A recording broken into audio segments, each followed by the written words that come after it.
Studju tal-Aġenzija Ewropea għat-titjib tal-kondizzjonijiet tax-xogħol u l-għajxin il-Eurofound wera kif pajjiżna s-suq tax-xogħol huwa wieħed relattivament stabbli. Dan jintwera b'mod partikolari fir-rata ta' xogħol involontarju fuq bażi part-time li f'temp ta' xahar snin naqas b'mod drastiku minn 17.6% fl-2010 taħt l-aħħar amministrazzjoni nazzjonalista għal 7.3% fl-2020. Dawn iċ-ċifri huma fost l-inqas fl-Unjoni Ewropea jgħid dan l-istudju dan minkejja li fuq bażi ġenerali l-ammont ta' xogħol b'kuntratti temporani naqas b'mod drastiku madwar l-Unjoni Ewropea kollha minħabba l-imxija tal-COVID-19 li waslet biex għexieren eluf ta' persuni madwar l-Ewropa jitilfu l-impjeg tagħhom.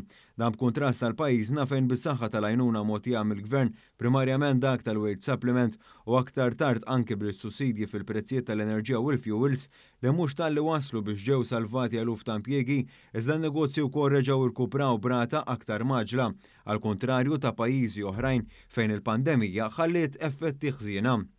L-istudju tal-Eurofound intitolat Promoting Social Cohesion and Convergence, Societal Implications of Labour Market Instability jagħti wkoll ħarsa lejn direzzjonijiet politiċi differenti meħuda mill-pajjiżi fl-Unjoni Ewropea fir-rigward tal-istabilità fis-suq tax-xogħol.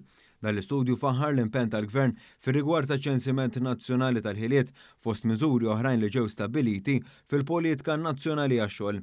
Dan biex is-suq tax-xogħol ikompli jiżviluppa għal ġejjieni. L-istess studju innota wkoll l-inizjattivi tal-Gvern brabta mal-ġbir tat-taxxa.